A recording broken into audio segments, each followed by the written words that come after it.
All right, welcome and thank you everyone for joining us for another Twitter Space. Today is July 7th, 2022, and this is episode 6 of the ledgerscale Internet of Value Open Forum. Now, Foundation was founded with two goals in mind. One, we want to provide educational services to scale up the number of brains that understand how distributed ledger technology works.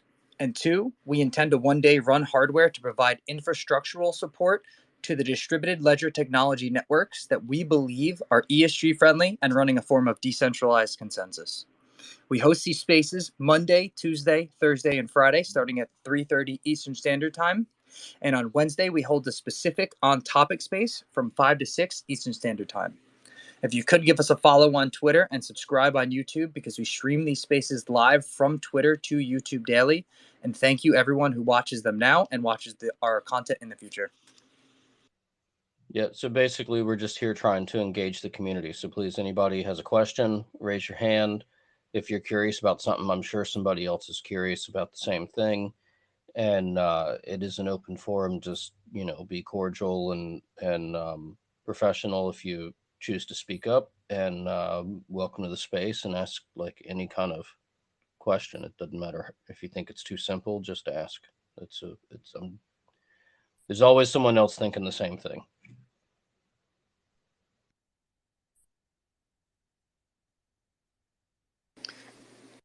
Riley, you're our only guest so far. Would you like to come up and speak? Of course, no pressure if you don't want to, but me and Carmen can talk for a little bit. If not, I'm cooking some dinner right now.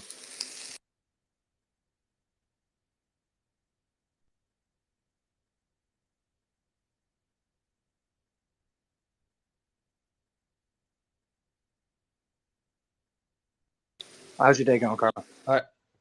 Good. I was going to say I was looking at some of this. I didn't really pay that much attention to Davos back when they did it, but I was kind of catching up on some of that stuff, and there was quite a bit of talk about stable coins, CBDCs. I was very kind of actually a little bit surprised at how much of a headliner topic those topics were. I mean, The stablecoin, it's got all the regulators' attention right now. Oh yeah, that's what the one guy was saying. He was like, I think he's probably a little optimistic, but he was saying, oh, I think we'll have, now this is in Europe too, but we'll have regulation, in the year or something like that. Yeah, before Here, I'll throw the tweet up top. Hang on a second.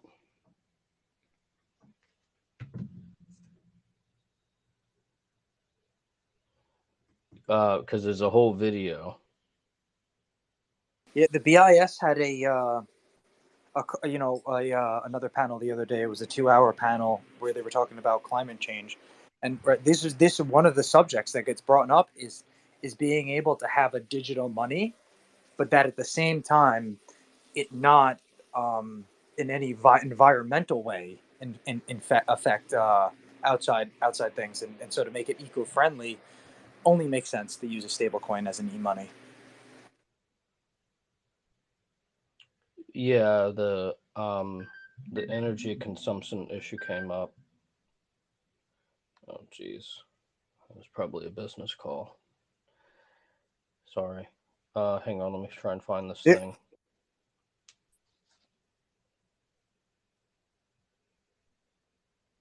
What? Should be right here.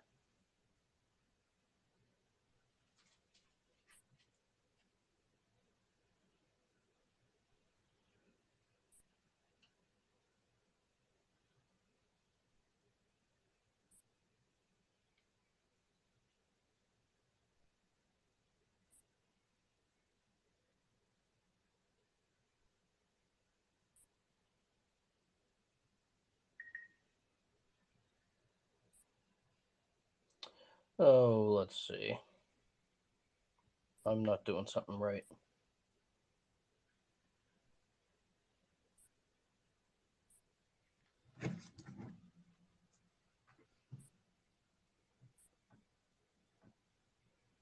I'm pretty sure I shared that video.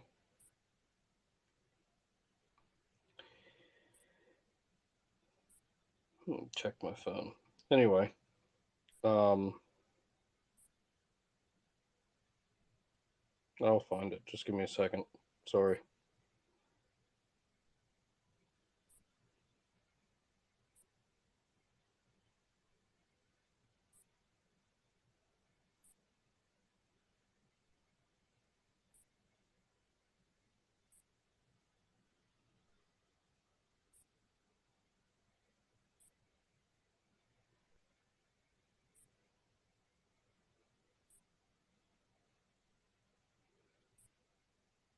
Let's see. It's not that important. But basically, the guy just says, well, the one thing is they did recognize that freezing all the central bank balance sheets and all of this stuff was a bit of a wake up call at the international level. Um, with the Russian sanctions, that was like, oh, really? Kind of a situation. And then, um, what was the other thing?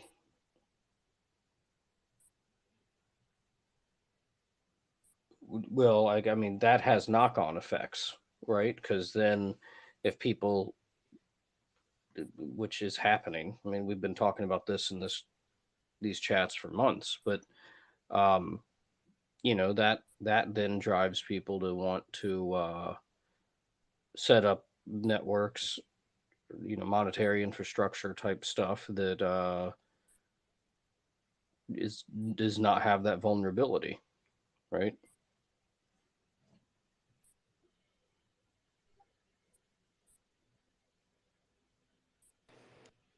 Interesting. So could you repeat that? I don't think I understood it. Um, if I could find this thing, I don't know why I can't find it. Hang on, I'll find it through another way. Basically, um, it was funny. There was two things. The first one, oh, sorry, the first one was kind of how the guy basically asks the Citibank lady, they're one of the big money center banks. Hey, what about you guys like cutting back on, oh, that's not it. Cutting back on your essentially your correspondent banking relationships. And then the lady gets like pretty defensive about it. All right, let me see if I can tweet this again. I thought I did already. I'm sure I did.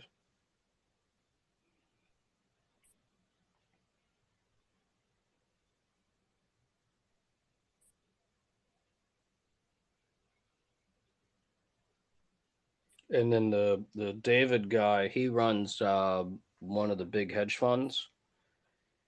And he's got some good comments to say. And then honestly, the rest of the conversation, it's all kind of crypto focused, but these are from the people that are at the IMF and the ECB and you know that kind of thing.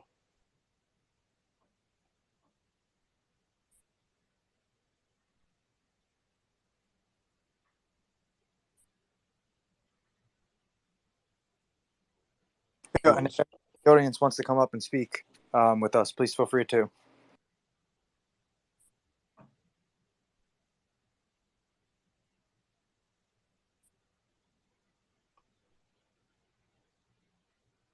Yeah, then she started talking digitization.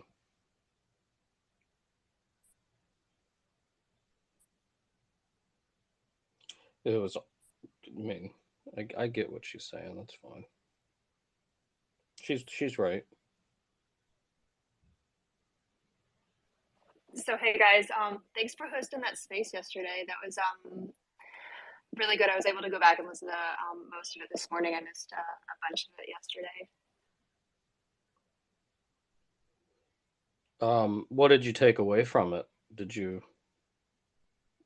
kind of get what they're doing, or? Yeah. Well, I mean, it seems like it's going to be able to break down everything a lot easier for people that don't know what they're doing, like myself. Um, I don't know. I mean, I'm still going to go through it some more.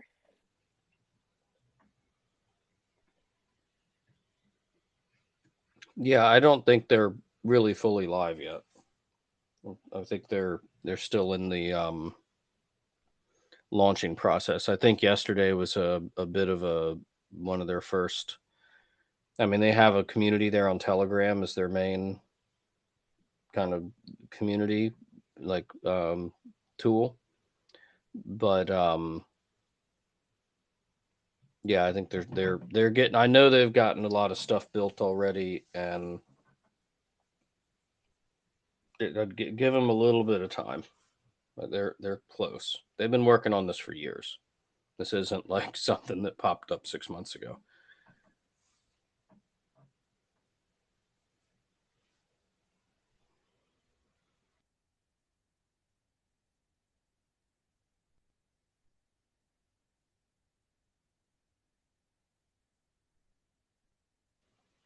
I would like to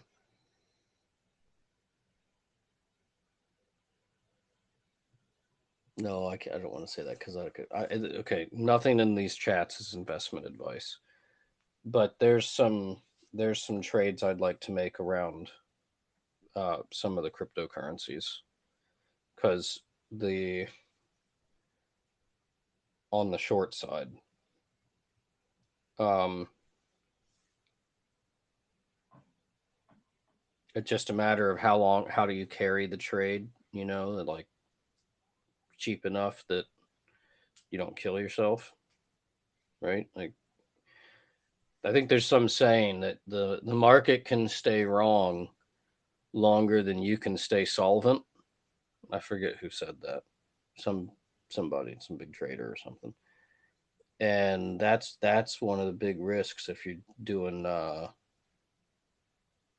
short trading.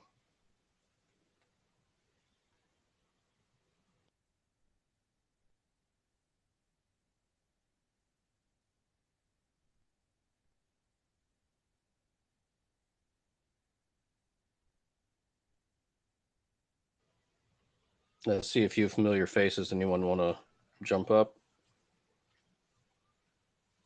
There's some other things I was watching with the Davos stuff I could talk about, but I haven't completed it.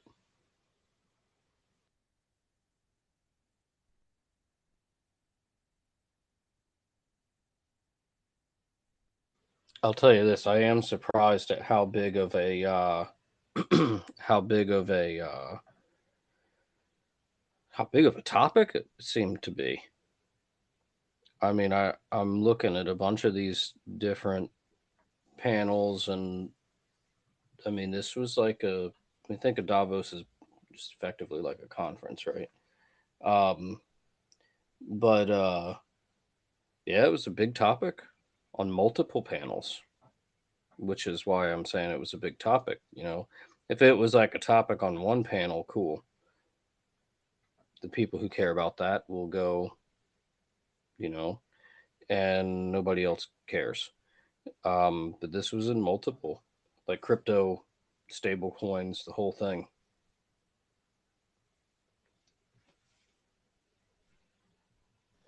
Did you guys talk about? I think Solomon posted something about the RBC was running nodes off phones already. Did you happen to No, catch I that? didn't see that. No, throw Yeah, I that think. up.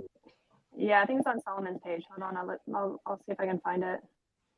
Yeah, share that up top. Running, I mean, well, I don't. I mean, I guess I kind of run a with. I don't know if I would call that a node. I was under the impression that the nodes had to be run off of PCs. They are Well, PCs. I mean, essentially, it's just the most people run them. Let's say on data center. I mean, this is why people say when they refer to the cloud, basically the cloud is just a computer of someone else. So it's just it's just a computer of someone else in that sense. And even the nodes, like they run on usually on computers that Hey, Vet, are let me. So on my little Raspberry Pi thing, when forget I it. well, I know. But when I spin up, when I like do like an offline transaction, I have to. There's something I go into the terminal and it turns the thing into like server mode or something, and then I can run the code that allows me to sign the transactions and do all that. Is that technically a node? Because the interface I use is a Um, but you have to well, make you have to turn the thing into server mode. I don't know how to. I'm probably not saying this right. let me pull this up. Yeah. So so I'm having the documentation in front of me right now. So you can if you download Ripple D, this is basically a software that is powering it's a magic basically, and you can configure it to. They say here is a list. You can configure it to be what is it? Well, I know Let's you can call do it a standalone mode. Yeah, you can run it as here look, run Ripple D as a wallet server. So maybe this was something that you did, that you can basically then do, you know, it's basically, I would say, a node that is kind of cut down to the essentials, because the node is basically your gateway to the ledger. So it's just your fastest way to get in. Usually, if you don't run stuff like this, I mean, when we use XAM, we submit our stuff to Wietse and all the major infrastructure providers, and they process for us our requests and transactions. But there's a delay, and if you back in the day, if you would have run something like this, so I did forget it just moments ago. Probably not. Like if you, I mean, I don't know when you were talking about this, but pretty sure like a couple of years ago, you could definitely run something on a Raspberry Pi or similar. It's just right now all the requirements bumped up, but if you go back 3 4 years ago, I mean, the requirements were basically almost zero. Well, I see. I just use this thing as like an offline signing. Get the transaction blob and then air gap it over. It doesn't run anything, but do you know Rippler M? Nope. You on a desktop with GitHub? I'm on a desktop, yeah. Check out Rippler M's wallet. You can it's a little out of date. It's a few years old, but it's all HTML. And Interesting. you can this is how you okay, so yeah. So this is the tool that you use for having a cold wallet and a hot wallet and submit transactions offline, so your keys and everything stay safe, right? I just do any like signing on the offline on the Raspberry. This is awesome. Because people forget back in the day there was like no XAM, right? So and Well, there was until FinCEN came around. It used to be called Ripple Trade, and I'm not sure if that code okay. is still on. I'm sure it's way old and out of date, but yeah, FinCEN made Ripple shut down Ripple Trade, which Ripple Trade was like the UI UX for the XRP ledger. So See for what? some reason, it was cool that like other networks had interfaces, but not XRP ledger. That had to be shut down. Yeah. See, with the Zum, so I can definitely recommend this to everyone who is maybe not so sure or just wants to get the extra mile to secure his funds. Is And you don't have to do it like in one go or one zip. You can do it like over time, just 1 month or every 2 months. You basically get two tangent cards from Zum, because this is exactly what kind of Karma did back in days without it. The Zum cards, the tangent cards from Zum, are basically, I mean, I use it as well. It's basically your private keys are stored on this card, and you cannot access it. Okay, you don't know what you like. If someone says, "What's your private keys?" I don't know. It's on a card. And for signing, you just have to hold it near your phone, and for 15 seconds straight without interruption, anything. So you have to be close to that, and then it submits the transaction. And this is very cool because you have like the best from both worlds. You have like this cold, like your private keys are on a cold storage, so to speak, because they are physically, nobody can get it out, not even you, not a hacker, whatever. And you have like the hot wallet in that sense that you have like a pleasing web interface with Zum and everything. It's easy to use. It's basically the same what you did, but you did it like in a like more techy. Like you need knowledge for that stuff. But the tangent card thing is very, very cool. They have even X apps in Zum that kind of guide you through how you set up this once you get your tangent card mailed, and they do it so good. They do it also in a way that is for privacy secured. So when you order your stuff, you don't give it to Zum. It's basically just an API, just a connection between you and the mailing provider. Let's say, I don't know, UPS, DHL, American Post Service, whatever. And they have your address, and they send you this card, and then you set it up. So it's recommended to, you can buy just one and can start, and can buy a second one afterward, whenever you can, or if you don't have the funds now for it. And what is it? Does it do like what's it doing during the 15 seconds? What's the process? I'm assuming it's NFC, probably activating an app on the phone that's like signing the transaction or something. The 15 seconds base. No, it just needs to connect once, and it knows, okay, yeah, because you create a transaction on your phone, and then it needs to be signed. And if you hold the card near it, then the private there's a chip on the card, is signing the transaction and giving it back to the phone. Is this like the same methods? What was that thing they did with the vending machine thing? What was that? X-Pop? The X-Pop. Yeah, kind of. No, yeah. Kind of, yeah.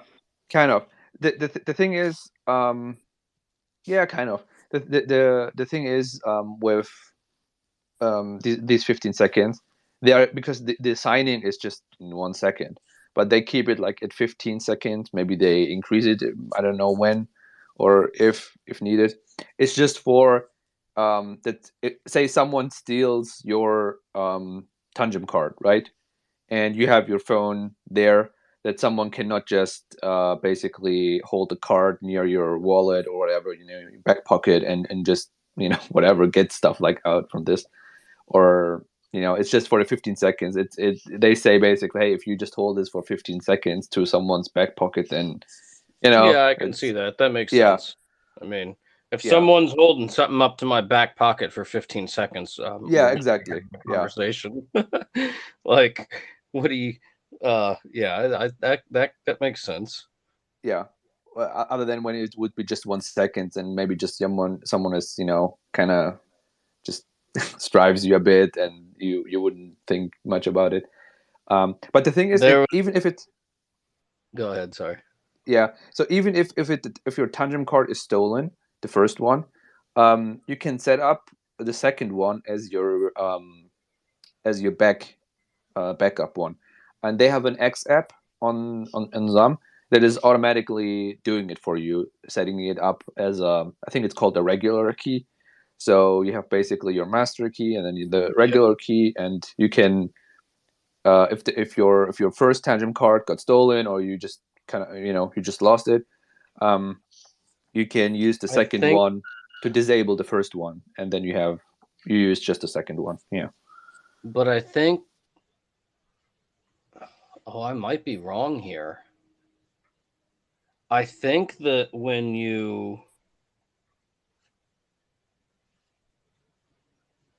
I think the regular key, that's the one you can change it to, right? So like if you want to do key rotation, but I think if you set up a regular key, don't you have to, the master key is the like original. It's the original. Yeah.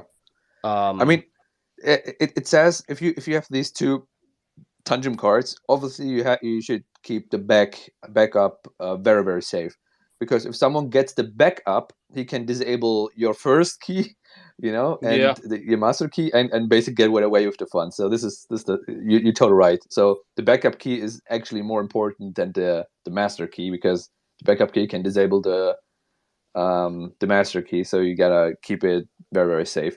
And I mean, it's so cool stuff that they bring out. Like even the multisig, for example. Multisig is very, very difficult not very difficult, but it's not so easy to do on the XRPL. And if you can do a multisig, it's pretty cool. I mean, how good can it be? Like if you have a family, you just give one to your wife, one to your parents, and one you hold one yourself, and maybe even one as a backup somewhere. So you have just 4 stuff, and you make, I don't know, 2 out of 4 or 3 out of 4. I don't know what the best practice is, but and just can be very, very safe with that kind of stuff. Yeah. Or even for companies. Let's say you have a company wallet or something. You just set up a multisig there, and everyone. Well, look at your scale. I mean, right now those wallets are not set up yet for multisig, but I mean they need to be. Yeah, and Zam provides this. It's not yet available, but they teased it that it is upcoming, and like via just the app to make it. So yeah, it's pretty cool. I'm a huge fan of. I mean, honestly, I'm a huge fan of Zam. I'm a huge fan of everything they do. Also on the side of when we talk about, hey, I have on Ethereum MetaMask, right? And someone asks me, hey, what's the equivalent for MetaMask on the XRPL? Can you describe me? Can you help me out? I would say it's probably some, because you have like the logins. If you log into a web page that is somewhat related to XRP, it's usually Zam login. Even with the branding, you see Zam login. It's the same with MetaMask, but way more, I would say, way more secure. And so huge Zam fan, and Zam is I think definitely the go-to for everyone who's new or existing on the XRP, but is not so deep into the XRP ledger, because we have a lot of XRP holders, but not necessarily people who are very engaged with the ledger, like in a deeper sense, because maybe they don't know how much cool stuff they can do. Most people, if anybody's really, they're probably on the I'm sure you're on Mattermost, right? Like, I mean, that's where because that's where a lot of the hooks work is and everything. Yeah, this is the for the dev talk, you mean, right? Yeah. Yeah. I personally have to say, I mean, I'm always, I'm not only shilling basically the stuff or mentalities on the XRPL. I also give critiques in that sense.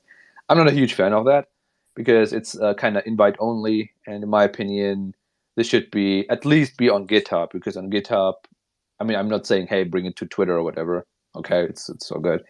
it gets lost there. But bring it at least at GitHub, all that stuff, or the conversations, or maybe other tools. So that everyone can look into these things, because a closed environment or closed groups are never so good. I mean, even if you would argue, hey, only people who are really involved should know.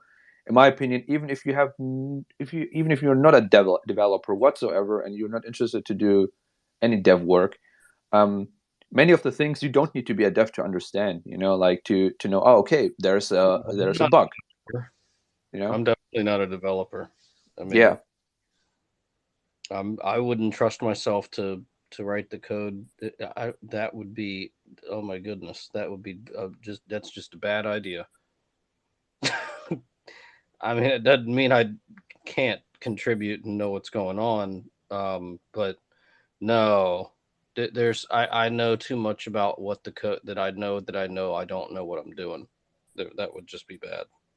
The good thing is, like, you have on the XRPL, you don't have to deal with so many, like when we talk about security of the XRPL, the fact that we don't have smart contract in the form of what we have on Ethereum, let's say, is a huge plus. You can say, yeah, it's kind of also a disadvantage, but it's also a huge advantage, because you cannot mess so much things up. Well, this is the thing where hooks gets me excited, because I feel like I've got a relatively decent understanding of kind of the function set that I guess in developer terms you call it a library, but like what the network, the type of transactions you can do, and then you can start stacking those, and that's dude, there's some stuff that is going to I mean, really, I don't know. I guess the somebody did one of the first few using the assembly code, the first few hooks kind of tests. I think the only functionality it did was like almost like a fractal payment, like it just split off a chunk of the payment. Which, I mean, you could have done that with XRP Ledger anyway, but regardless, with the quality features. But yeah, I mean, it's coming along. I have a feeling it's going to probably exist on a side chain for a while, because that's a pretty big amendment. And look how long it's taken to get XLS20 approved. But there was some news on that too, wasn't there? On the amendment? Yeah, XLS20. What's her name did a video.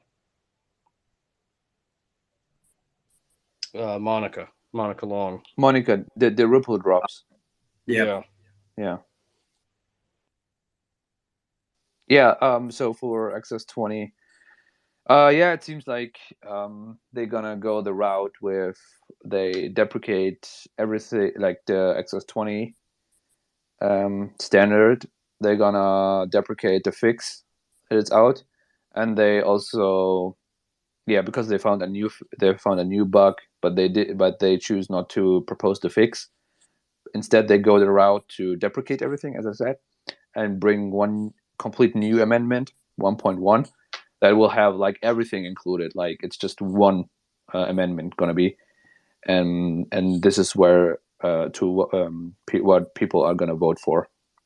And in my opinion, it's just speculation, because when people heard this, they were like more pessimistic about. I think, okay, this will take so much time. In my opinion, okay, that's just my opinion. I think it will take probably the exact opposite route. That it could go very, very quickly, because it's just one amendment, and they are very determined and very, very convinced that they want to have this amendment enabled on the ledger. It could go very quickly. I mean, you see, like you saw Monica. I saw the X-Punks with BitBoy, and people are already talking of maybe BitBoy's gonna bring. I mean, you know, BitBoy probably Karma, right? He's gonna bring NFT. He's gonna have an NFT collection on the XRPL as well. So there's a lot of interest in it, you know, like from outsiders. And whenever that is the case, usually, you know, like there's always someone who knows that people say. Obviously, not that it in the sense that it will get enabled, you know, because, you know, decentralized and everything, but that these people know that they really work hard to really bring it on. And so I'm convinced it will probably even exact opposite what many people think, like very, very quickly. And people get ready, everything get ready. The marketing is getting ready, kind of maybe getting ahead of themselves, aka NFT NYC. But yeah. Well, that's marketing's job, is to get ahead of it, right? Yeah. I think it's yeah. making me think more about the some of my old real estate thoughts, and then that transfers into other type of asset classes. I think it's a pretty significant expansion, both that and hooks, in terms of the functionality, like expansion and in terms of the functionality the ledger can perform. Like you were talking earlier, and you were saying, you know, hey, the thing is, the ledger just like does this stuff, like it's native functionality. Um, this is both of these are ideas are pretty big expansion of that. I think, at least the way I am understanding. Maybe I'm off, but the NFT, the XLS20 to me is like a scalability improvement. The hooks is opening Pandora's box. Like they're both pretty significant. Castro, you got your hand up there. Thank you there, Carmen. Yeah, I was listening the other day, Vet, and I believe I heard you say that you weren't a big fan at this particular point in time of the kind of development of the side chains, right? You were kind of like really focusing on just the core ledger and having it stay optimal. Would you say that this XLS20, right, the situation that we're in, wouldn't it seem like that's a perfect opportunity for that development to happen on a federated side chain, right? So that the core ledger could stay optimal for what it does best, right? And then let all that development just run on the federated side chain. And basically the federated didn't even have to have a native token, right? It could just simply be the XLS20 load bearer, right, for that kind of implementation, right? So I just like your opinion on that. Yeah, that's a very good question. And yeah, you're right. Like I'm at this point of time not a huge fan of sidechains. For you're right with you know, not interfering with the main chain. I mean, this is one of the main I would say advantages of this, that you can keep all the trouble basically outside, you know, and in front of your door, and not to have it inside. Issue is at this point of time that a federated sidechain would be question what is the best setup for it, right? Would you just use a one-to-one copy of the XRPL because you say, you know, like we don't have time to experiment even on a sidechain for this, so, because we just want to have XS20. Who's going to be the federator, right? If it's going to be Ripple, I see this as an issue, especially because they are right now in a lawsuit and everything. I mean, I don't know about that. Because, you know, the federators, it's basically a centralized island, okay? The federated sidechain.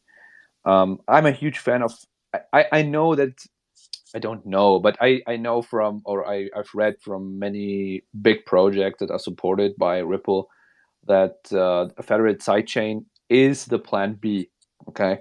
So if someone would say, okay, what's the plan if XS20 never gonna be enabled? It's probably sidechains, okay? I think this is very likely to be the case. It's not optimal, but if you have to choose... look at the CBDCs. I mean, I guarantee you, if I was like chairman of a central bank or whatever, there's no way in hell I'm not going to control my ledger. So of course I'm going. I mean, the best possible outcome is that it's a side chain and that there's a connection. But there, I think it's just completely implausible, and it's. I mean, it's almost like it's a never gonna happen kind of thing. Like the central Yeah. bank is not going to run their. I'm surprised. I don't know which one it was, Palau or what was the other one, and one of them was going to try and the actual central bank was going to issue assets and act like a gate. Dude, this should go through a regulated entity. Um, yeah, no, central bank. That's just my opinion. Should run, manage, and fully control their own ledger. Period. And They who has they access to it. they most likely would also do kind of like this. Maybe we will have, you know, a future where every country has its own sidechain, you know, because maybe you can enforce through the sidechain tax stuff or other, you know, very unique things that you just have for your country, whatever, because it's very I'm sure customizable. Yeah, that makes sense. I that mean, I makes could. sense. Oh yeah, Yeah. there's tons of opportunities to automate and reduce costs and whatnot.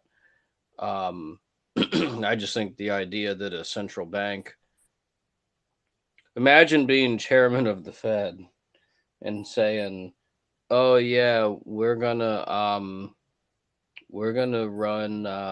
start running the central bank's balance sheet on this distributed ledger." It's never gonna happen. I mean, they might use the technology.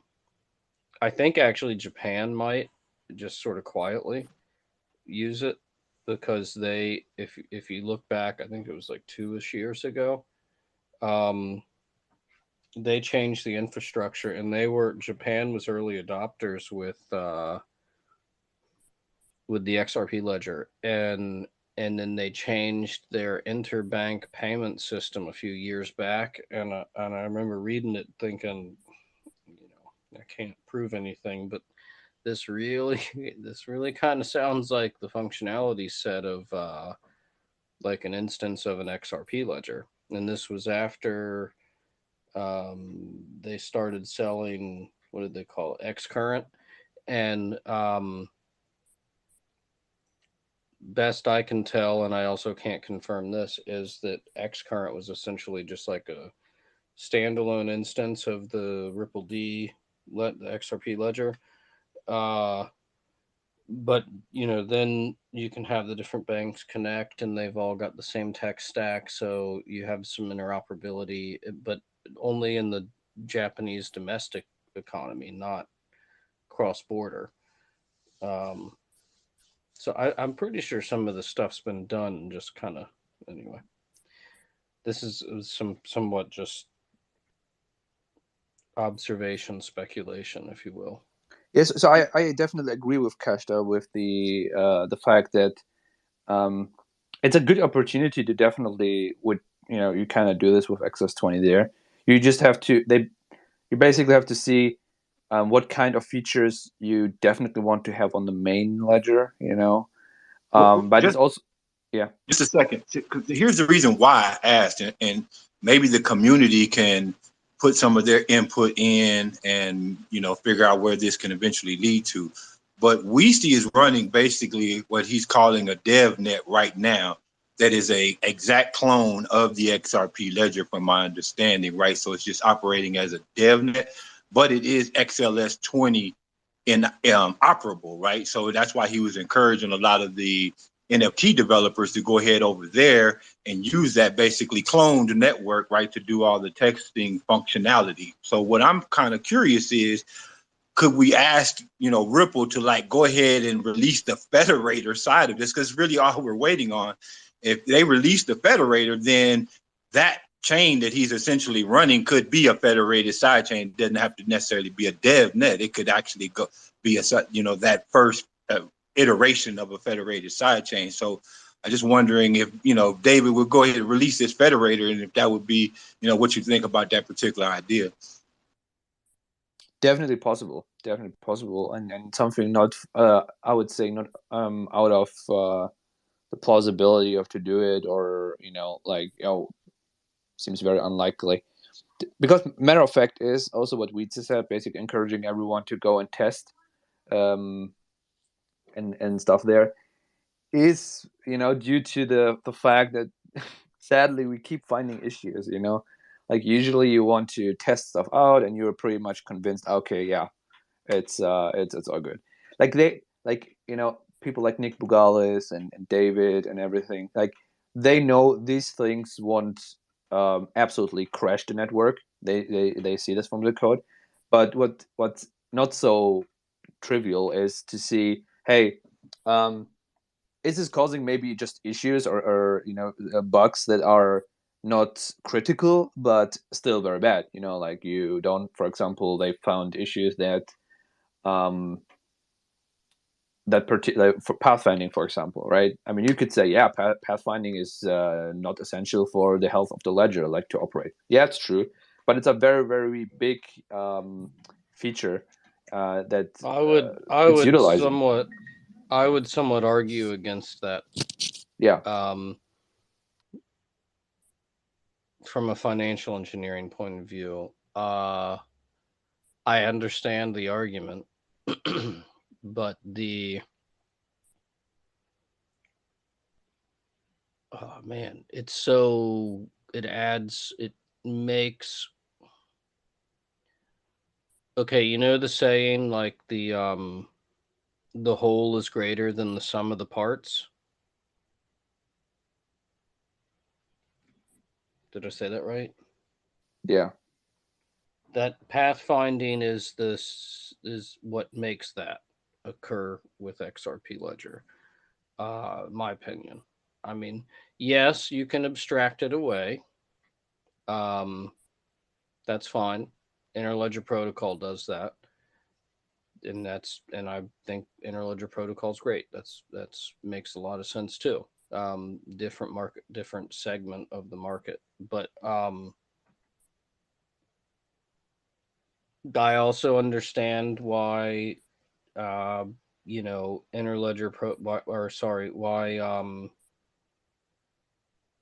pathfinding is computationally expensive. So if you want to speed up the ledger, I mean, that was half the reason for synthetic order books and auto bridging and all that stuff, right? So that made the number of hops, aka the amount of computational power that the pathfinding algorithm had to perform, that reduced that.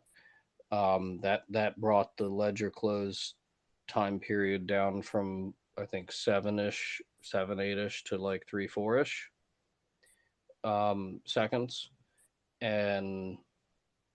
But I would be very, oh man, just my opinion, I would be very hesitant, triple think that idea about taking,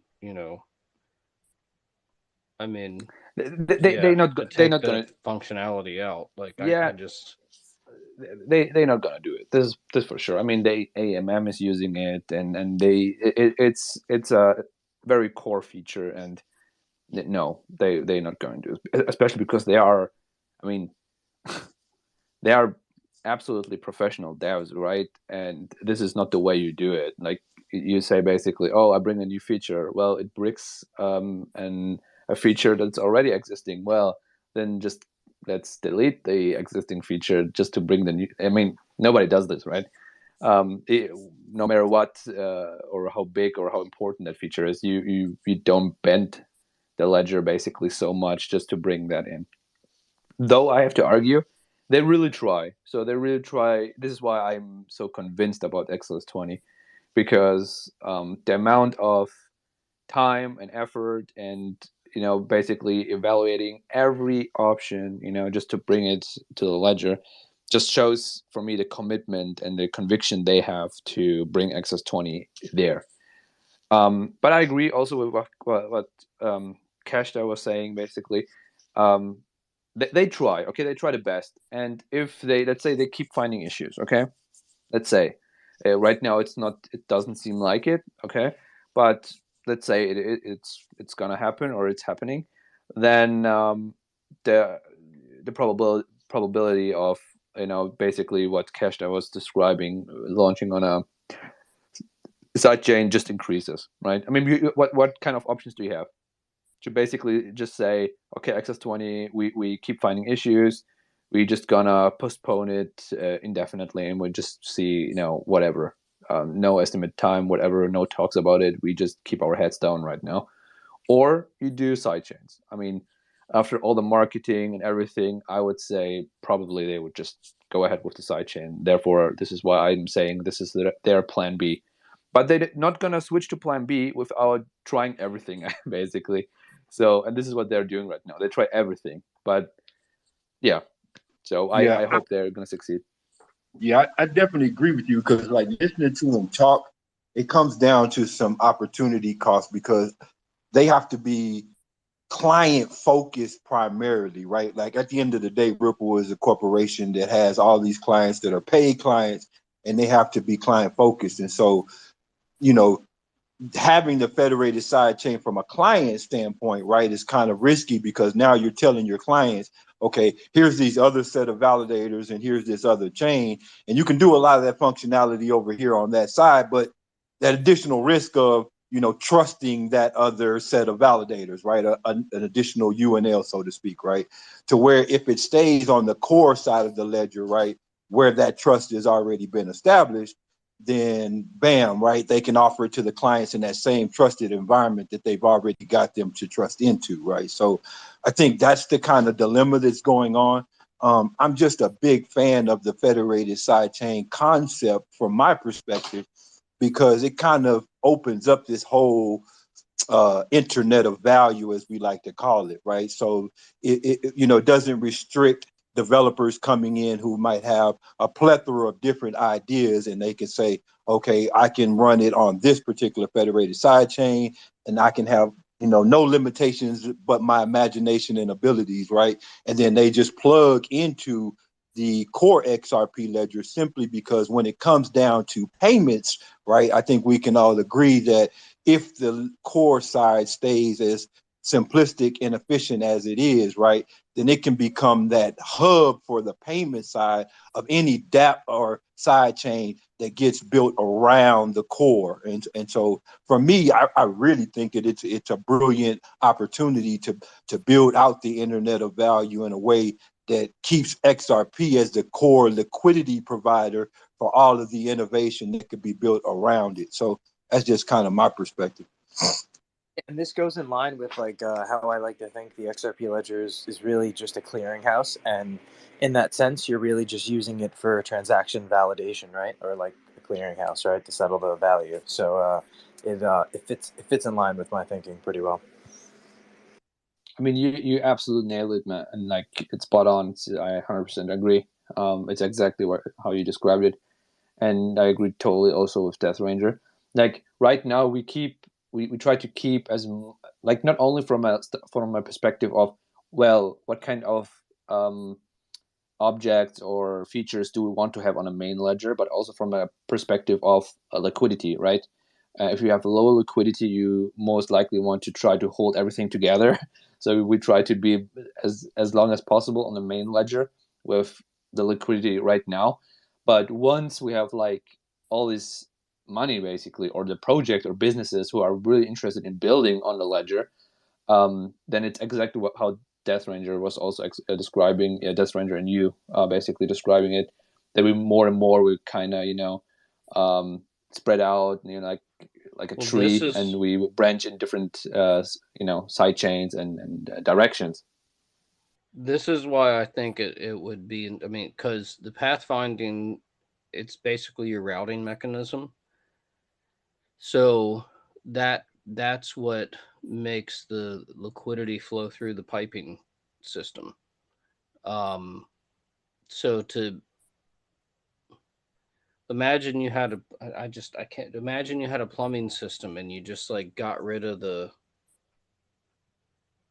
part of the system that, you know, took the water from A and shoved it over to B, even though it might have gone through like C, D, and E in the meantime, but at least went from A to B, right? I just think that would be that would just be. I get it; it's expensive computationally, it slows things down, but I think it's a critically important. It's my opinion. And go on top of this because we were talking about XLS20 and sidechains, and at this stage, right? Because we were also talking about holding the liquidity together, because nobody is really limiting then to have only one sidechain, right? So maybe every marketplace could say, you know what, we will have our own marketplace sidechain, because why we should go there to this sidechain, which is maybe controlled by this set of marketplaces who are, you know, whatever, preferred by Ripple or so, you know. So we kind of then branch off in different directions or sidechains in a state where we have very low liquidity on an asset class that already suffers from low liquidity. So in my opinion, like this is a recipe for, you know, like a disaster at this point in stage. Well, in fairness, karma coverage was always, before sidechain was like a word, karma coverage was always intended to be a sidechain. Not well, for the purpose of not creating ledger bloat on the main chain, right? Like let all these little transactions between these people happen on a side chain, and then, you know, sum it up. Okay, so that's like your yeah, you do that, you sum it up, and then you run through like the XRP ledger and deposit the money into the person's bank account who had the loss that everybody, you know, gave some money to, and be done with it. Yeah, but I definitely understand your apprehension from that side. That's why I think a lot of times when I bring up the federated side chains, I make sure that I encourage people to, like, you know, don't try to, you know, push the limits and be too creative, right? This federated doesn't have to have a separate native token, right? Just keep it simple, right? And just run it as almost like a mirror fork, right? And then you don't have to necessarily fragment that liquidity, and all of those can kind of work like, you know, essentially one Well, chain, one access to all liquidity. I think a side chain, you know, will have to it'll have to create its own liquidity, right? Otherwise, what the hell? Why even have it? So yeah, I think it has to, you know how I've said this before, where the whole what is it? The best incentive is no incentive, you know, which basically means you have to be running like a real world business. Okay, real world businesses have liquidity. So you got to have a real world business that, you know, gains probably some cost savings from using this tool, and then you can connect it over to the main chain.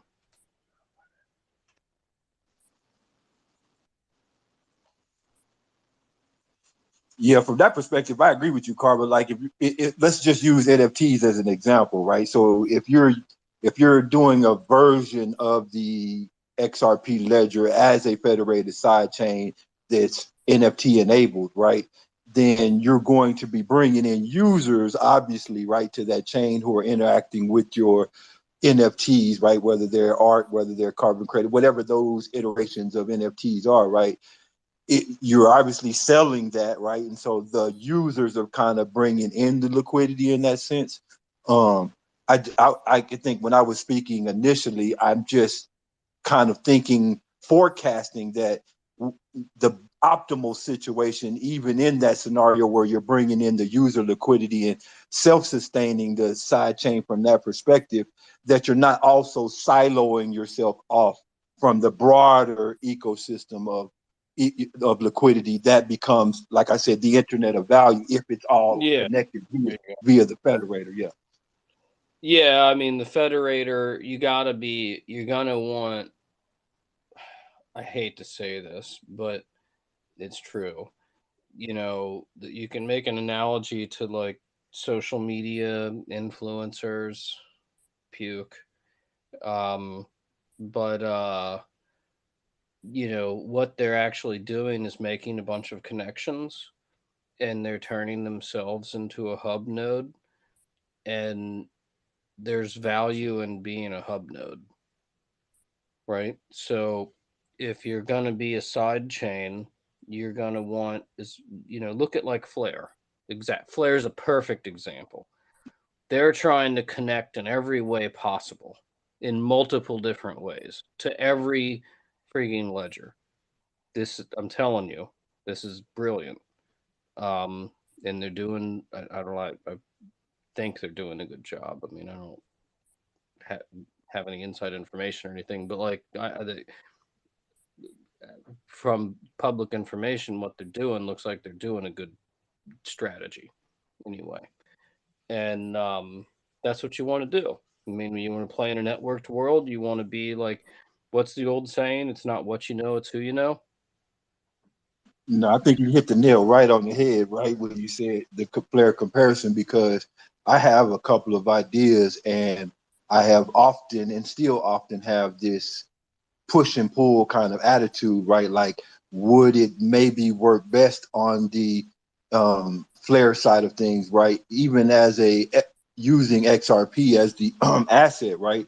Simply because it becomes essentially a federated sidechain, right? It's particularly when you understand how the bridging is done, how the FTSO system works, right? It is essentially kind of going to be I don't want to use the word competitor, but for a lack of better term, right? It becomes almost a competitor to a actual federated sidechain, right? So, yeah, I think that was a perfect example of the dynamics that exist.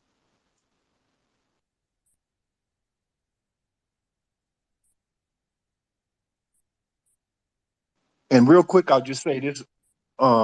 This is another reason why I'm kind of eager to get the federated sidechain thing going, right? Because there was an interesting video I saw earlier today that Crypto Eddie posted, and it was a Web3 developer who I guess was in a kind of traditional Bitcoinish environment, and they were questioning him about his choice to bridge his project. I think it was called Blue Sea, to the XRP ledger, right? And kind of give him a hard time making him defend that decision. And so one of the things he actually said was that when he was doing a lot of the research, he came across the data point that XRP Ledger had about approximately 1.3 or 1.5 million active users, right? And so he was like, as a developer, right, that's kind of what you target, active users. Like you know, it's just like being in this small little area that never gets any traffic compared to being in a mall that gets 20,000 people a day, right? You want that traffic. So he used that as a justification of why he was tied to the XRP Ledger, and that kind of ties to some of the ideas that I've had that aren't best suited yet until the ledger develops a little more and some of these implementations come out. But bringing more active users to the XRP ledger with some of the ideas that I'm sure some of us have all had can be a very big signal to other developers and business community to also participate in the ecosystem that we call the XRP ledger community, right? So Well, if I you think, yeah, I think you're right, and I think one of the aspects or drivers of,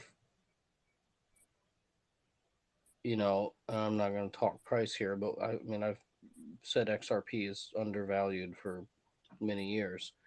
Um, there was the FUD, right? That helped. Um, you know, because at the time, what's a buyer? Ready, willing, and able.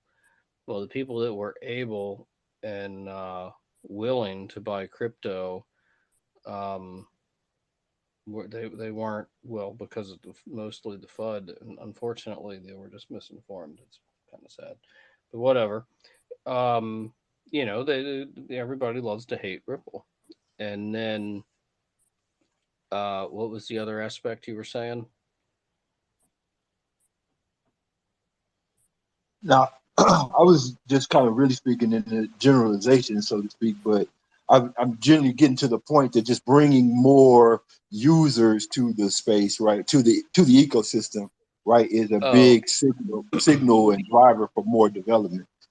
there's a feedback loop there, right? Because if you take, I don't know, let's say 90% of the crypto community, look at the whole pie of people who are like kind of into this stuff, which I think is hysterical how many people are excited about accounting.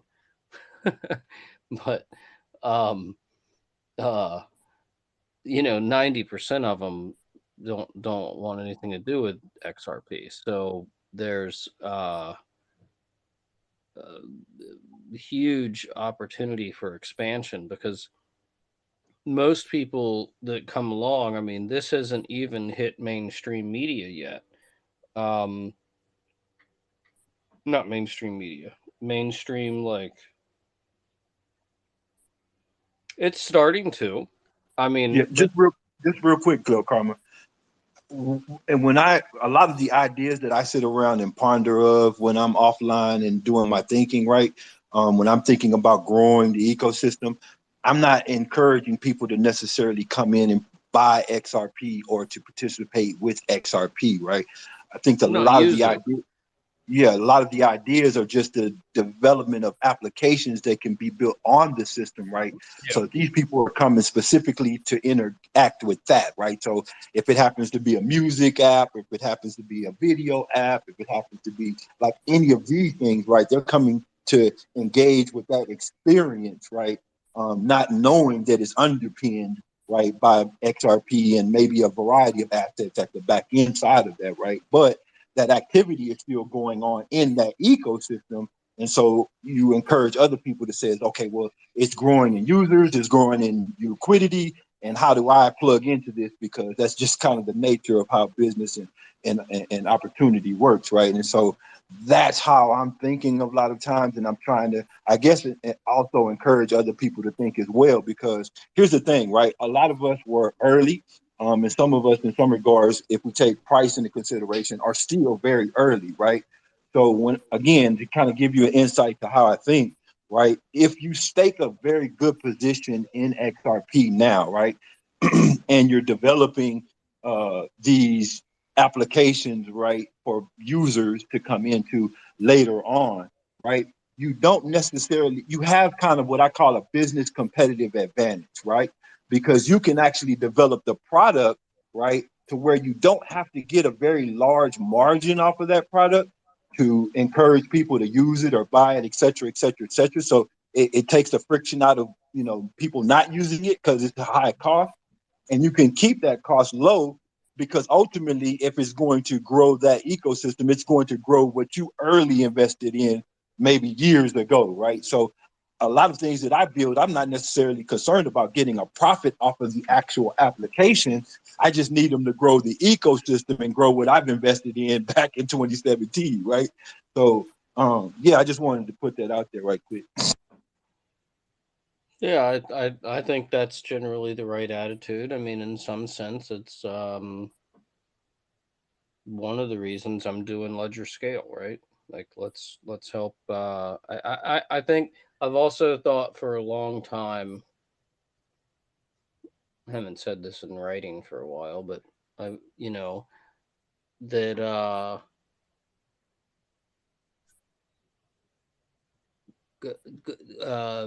there's going to be a point in time where this market, the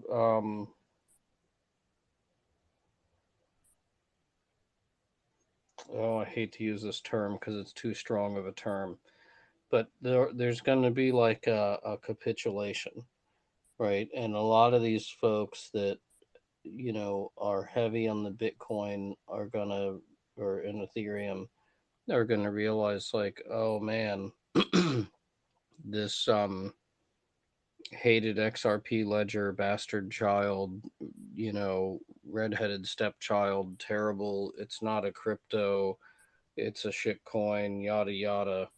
I mean, you guys centralized. You guys have all heard all the BS. Wait a second. This is like gonna be like a, and like, oh my goodness, you mean Bitcoin's not gonna take over the world? And like, there's gonna be a flip at some point, and that'll probably be ugly. I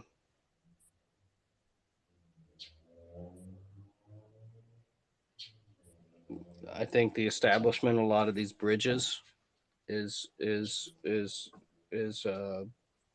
step in that direction. I don't know, man. I there's no way. I mean, nobody knows the future, right? But No, I think you're definitely right. I think you're definitely right. Right, there's going to be capitulation.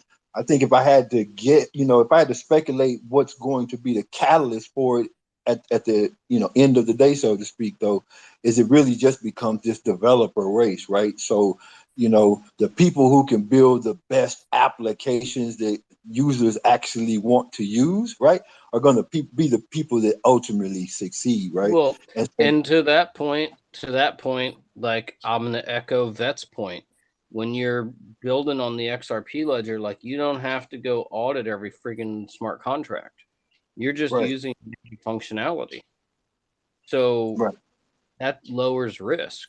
Lowering, it's counterintuitive, but when you're doing a startup or building like a something from nothing, you the way you actually create value is by reducing risk. First you create some like dog food that the dogs eat, right?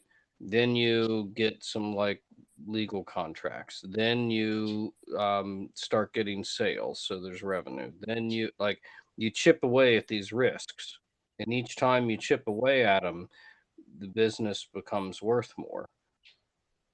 Here, I'll give you a real world scenario though, right? Like I've been for years now part of some rooms that have been trying to develop products, right? Using blockchain. And so ultimately, man, not only is it minimizing the risk, but it's having a good enough user experience that you can offer to the user, right? That you can say, okay, that's a product that's going to, be successful and what you dream of, right? And so like when some of those ideas came to the table and they were put on the table as potentially using Bitcoin, right? Well, I think we can all agree that provided a very bad user experience, right? And so that immediately got tossed off the table. And then if you say, okay, well, man, let's build it around Ethereum, right? Well, if you were around 2017, 2018, and anytime since, right, that even the fees associated that and the consensus times, confirmation times, et cetera, made that a bad experience, right? So then you say, okay, I want to use something that's going to give my, my users, right, this good user experience. So XRP would probably be a logical, place to go ahead and do this development. And then you find out, well, I need the logic side of this in order to kind of build the product that I dream of. And so you need that EVM kind of compatibility, right? And then and this is what ultimately starts happening. And so that's why I think we've just now reached a point in the evolution of, like, just using myself as one example, where there's enough on the table for XRP ecosystem to become the solution to build a lot of the dApps to provide the user experience that users will actually use this shit. Like, and we're just now getting there, because ultimately, if you go through all of the other alternatives, right, there's just not an option that exists today. I mean, that's just boiling it down. If anybody wants to chime in and propose otherwise, but like, there's just not an other option out there. And so I think getting these amendments passed and, getting past some of these hurdles that I think are pretty short term in nature now is really going to open that door for people like myself who have been trying to do things where there really was no opportunity to actually do it without making some kind of concession, right? That, I just didn't want to make. So many great conversations we have here. I mean, I really value not only everybody who comes to the space who's like a listener, but everybody that comes up to speak. I mean, I love hearing everybody's different point of views of everything. And I just want to say thank you for everybody who always comes. If you could, at the bottom right, if you could give the space a retweet, just to bring more awareness and get more people in here to have great conversations like we really always do. And you know, if you could as well follow our YouTube, because we are, although for some reason at the top left the recording is not there today, but everybody pretend like it is recording, because it definitely am going to try and post this afterwards.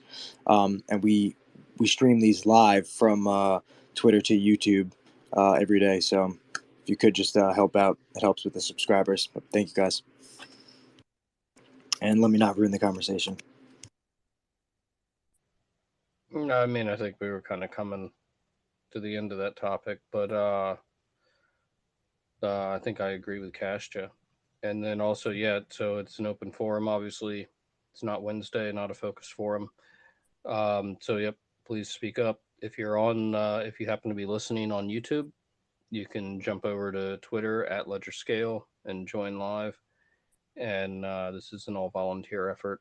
So we're operating as a nonprofit foundation. So if you'd like to support us at the moment, you can just do the crypto addresses, and I'm working on the other stuff with the bank account and all that. It's turned into a headache, but yeah. And we do appreciate you guys joining. But yeah, please speak up. Actually, like, the engagement is the big thing we're trying to accomplish. Absolutely. Quick question, Karma. Is your YouTube coil enabled by chance? Just curious. No, we've talked about that actually just the other day. And no, not yet. It will be. I want to use coil. But it's not yet. My YouTube is coil enabled. I'm going to set it up then, for sure. Yeah. Mine was, and then I kind of suspended it for a while because wasn't getting a lot of value out of it. But I think I'm going to go ahead and reactivate mine for sure. But then I encourage, even some discussion around that, right? Because again, if we were to just say hypothetically, like, okay, well, someone says they go pay the $5 a month for coil, right? And it's like, well, do I want to pay $5 a month just to look at, Caster's YouTube or whatever, right? That may seem very expensive, but particularly with a lot of the things that we're doing in a communal effort, right? If you do subscribe to the coil for $5, right, then you may not only just get some access to things that I may be doing on my YouTube or things that Karma's doing on YouTube, but then we can encourage just within this XRP ecosystem, a lot of the content creators to be providing that content. So you're really getting a whole lot for that $5, and it's not just Karma coverage or Caster's YouTube, right? And so it becomes a good model. I think we're gonna, hopefully anyhow, probably do something along those lines of thinking. Like, if we'll see. I got to still have a few more conversations, but if you like subscribe to Ledgerscale, then you get all of the content there, but then also not only just coil, but maybe some other project access to other projects. So kind of like a bundle of functionality. But we'll see. I don't know. That's not a guarantee. It's just something being explored. But yeah, I think coil's great. It's a chicken and egg problem with that kind of. I mean, it's the same thing like Bitcoin and XRP Ledger, Ethereum, all of them. I mean, all of these things face this chicken and egg problem, because if you don't have demand, then nobody's going to bother building supply, right? But if you build a bunch of supply and there's no demand, well, you got to figure out some way to generate the demand. I mean, Coil's the same. Coil is, and I'm a big supporter of web monetization. I really do not like the advertising revenue model. I think it is corrosive to society. I think it promotes salacious and sort of fear mongering type of content that um, generates an emotional response to folks versus and the problem is, and I'm going to really try hard to avoid this with ledgerscale, but the problem is if your content creator is forced to to to generate content that sells ads, then you're gonna end up with headlines like "to the moon" and this kind of BS, right? Versus why can't a content create? I think it's preferable anyhow that a content creator produce content and like before the advertising revenue model, there was a bunch of journals. This is like 1800s. Advertising came in around, I think it was like 1890s or 80s, somewhere in there. But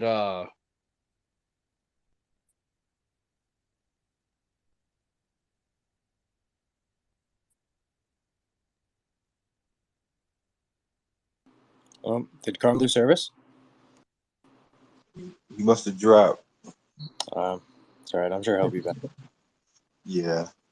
I kind of also wise out for a second. I also kind of look at the potential use for Coil, right, as kind of almost being an anti-spamming device as well, right? Because you could kind of almost use it as a paywall so that only the people who have Coil, right, can get past that paywall access to content. So if they want to come in there and do some, nefarious activity or whatever, you go pay to do it. So yeah. So yeah, I really like Coil a lot, to be honest with you, right? It's just it is dependent on more creators coming in and providing value, so that it's not seeming like that $5 is very intrusive for subscribers to go ahead and subscribe. But it does give a lot of opportunities for you know lots of I don't even want to say content creators, but for lack of a better word, content creators, right? To just create something, right? Whether it's interviews or whether it's like it could be anything, right? And then that could be behind that wall that people could get access to just by being core subscribers. So I love it, man. I think it's also a solution in that without the ILP, I don't think that Coil would really work, right? And so the actual tech behind the Coil and how it works, right, uses the ILP, and so it makes something kind of possible that really wouldn't be kind of possible otherwise. So from that perspective, yeah, brilliant. 100%. The interledger protocol, and the interledger protocol is honestly the reason that I'm interested in the XRP ledger as much as I am as well. Just it to me it really is remarkable of the protocol. But Karma, if you're trying to come up, you got to leave the space and then rejoin. I'll be able to invite you up. For some reason, it's glitching. Twitter.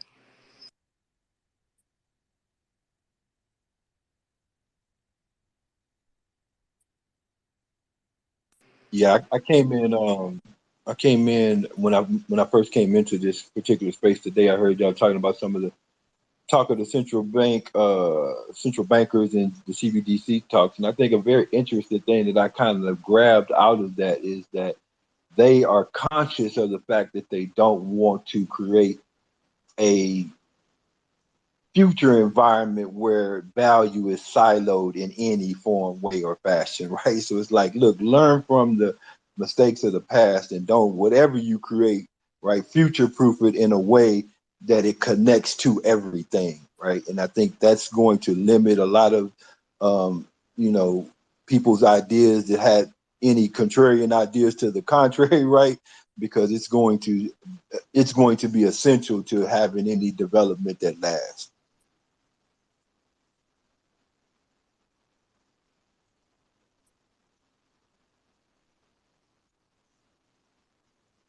I agree, and how delicate things have to be built and agreed upon, especially in an international setting.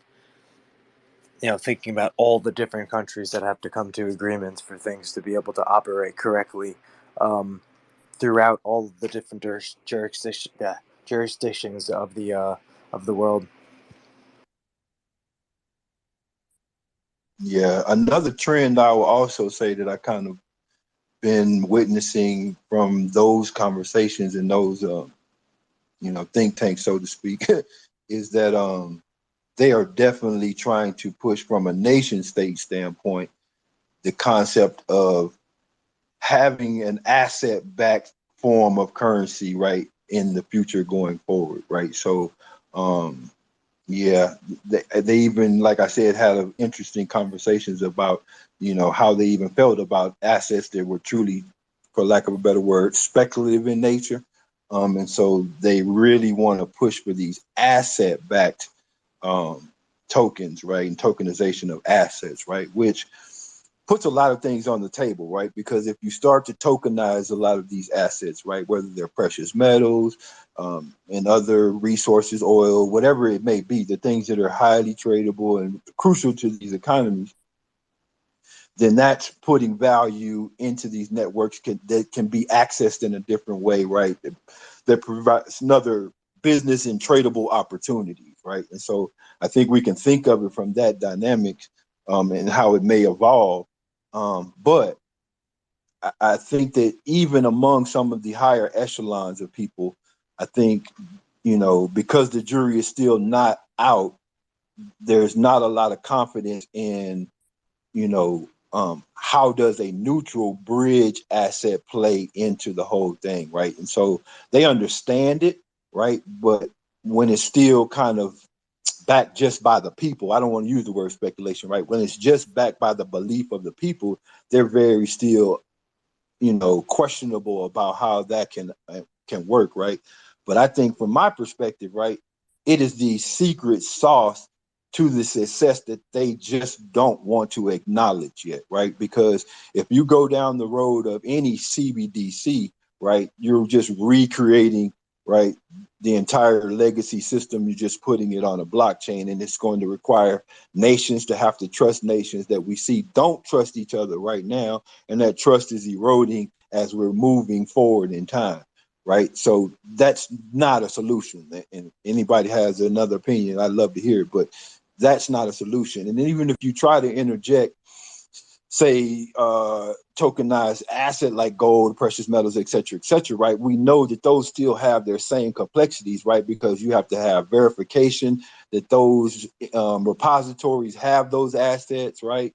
And then other complexities, right? And so when you go down the thought tree of like, okay, how do we solve what we all know is kind of the problem of a trust problem, right? Then having a non-jurisdictional, right, neutral asset is the only real solution to what everybody's trying to figure out some other approach to, right? They don't want to accept that that's going to be the ultimate reality. And so, yeah, that's why I keep saying, like, as more we put into building up this neutral, non-jurisdictional asset, right, we can continue to prove that at the end of the day, y'all can go through all of the proof of concepts and experiments, but you're ultimately going to come down to what we all, even the economists know, right, from every aspect, that a actual neutral, right, asset is ultimately going to be needed, and for any of this to really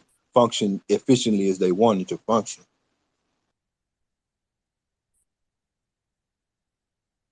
Well said. You back, Karma?